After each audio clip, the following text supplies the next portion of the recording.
guys, it's the fat kid from Up, and in this clip I'm gonna show you guys how to lane against Riven in the very early stages of the laning phase. So let's begin.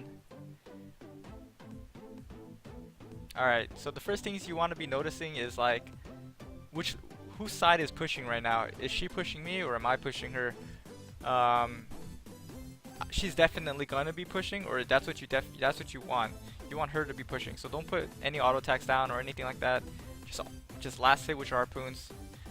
You want her to be pushing, because if you're leveling up harpoons, you're not gonna have a good opportunity to fight her at level 1. So it's definitely a mistake to try and force a fight. So you want to play very passive, and you want her to push towards your turret.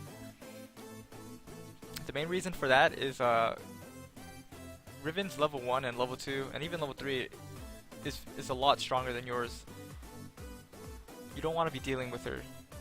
She'll chunk you, and you'll do maybe like 40% of her health, even if you land all your harpoons and flame spitter.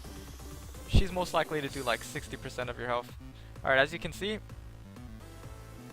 let me stop it here. As you can see, she hit level 2 and she all-in'd me.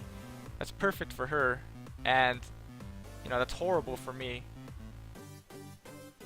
What I could have done to prevent this situation was to count the amount of minions. So we know she's pushing, which means we know she's killed more minions than we have, which means she's gonna hit level 2 before we are. So ideally, we should have been counting how many minions have already been killed, and we know that it takes the full first wave plus 1 melee minion to hit level 2. So the fact that I got caught by this level 2 is actually a pretty big mistake on my part. And she manages to get I don't know, 80% of my health for free pretty much. I mean, I put down like 10% of her health, but that trade is obviously horrendous for us. And we definitely, those can lose us the game if we take those kinds of trades. So she played that really well, and that's just something to note for next time, Always be mindful for the level 2 all-ins.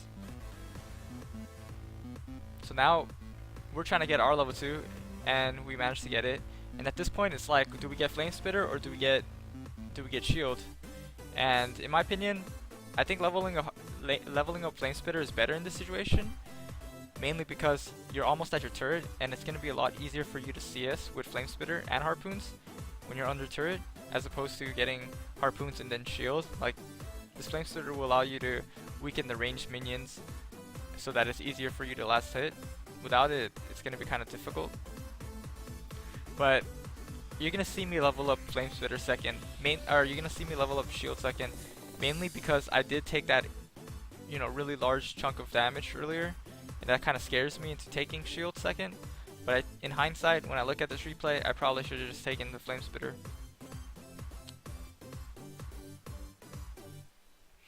So I'm probably gonna want to I probably want to keep chugging health potions.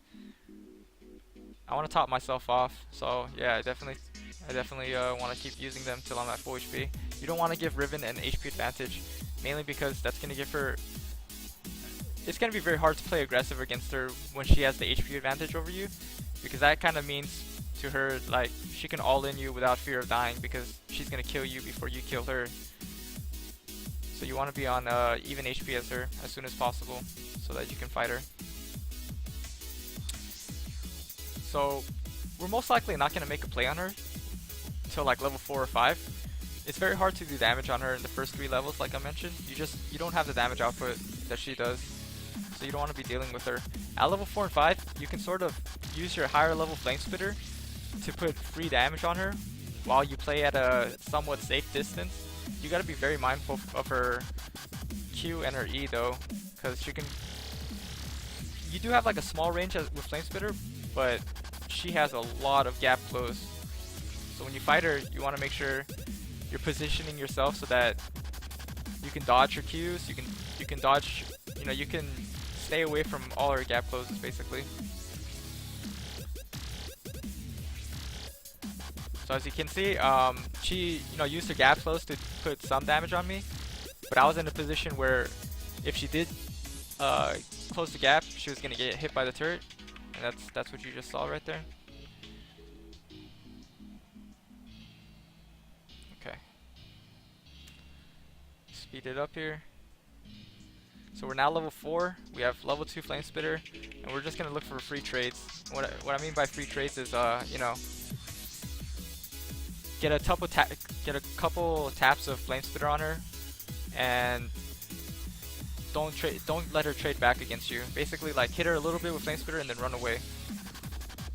You see that? I put just a little bit on her. I then keep going. Mainly because if I keep going, it's gonna allow her to use her dashes to catch up to me. As soon as she uses all her dashes like that, I'm gonna go in, or I'm gonna try and put, you know, more free damage while she has her back turn. Now I back off because her cooldowns are most likely gonna be up soon, and my cooldowns are down.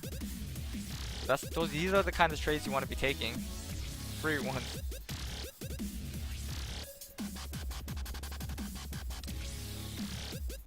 Always keep yourself at 50% energy. You know, that's just something you're gonna want to do against all matchups and at all stages of the game.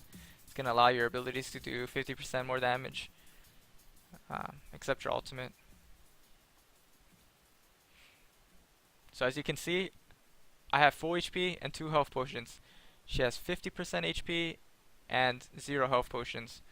When you see yourself in a position like this, you should be thinking, as long as I take free trades or even trades, I'm eventually going to force her out of the lane.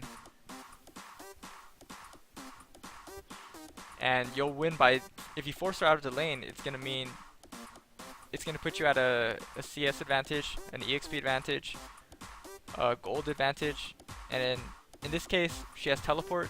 It's going to put you at a teleport advantage. Well, you don't really have teleport, but you know, it's going to get rid of her teleport. So as you can see, she's trying to teleport, or she's trying to back. You're definitely gonna want to try and stop that. Mainly because she's so low, you want to keep her in this lane, so that you can potentially dive her, or your jungler can potentially dive her. For a number of reasons, you want to keep her in this lane. It's gonna be very hard for her to CS when she's this low, because she knows she's constantly gonna get harpooned or something like that whenever she goes for a CS.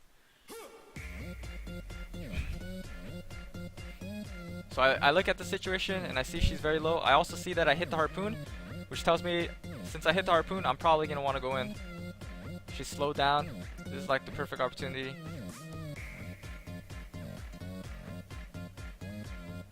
So I get the kill, flash out, and that's how you're going to want to play. Play very passive. Wait till level 4. Get free damage with your flame spitter. You know, use your range advantage to put pressure on her. Also keep your distance and keep track. Make sure you keep track of all the abilities she's used. Her Qs, her E's.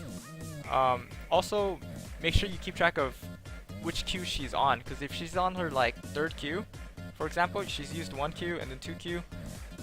You want to know that she's on her 3rd Q, because that's gonna knock you up, and you definitely want to avoid that Q. That's it for this clip, and I'll see you guys next time.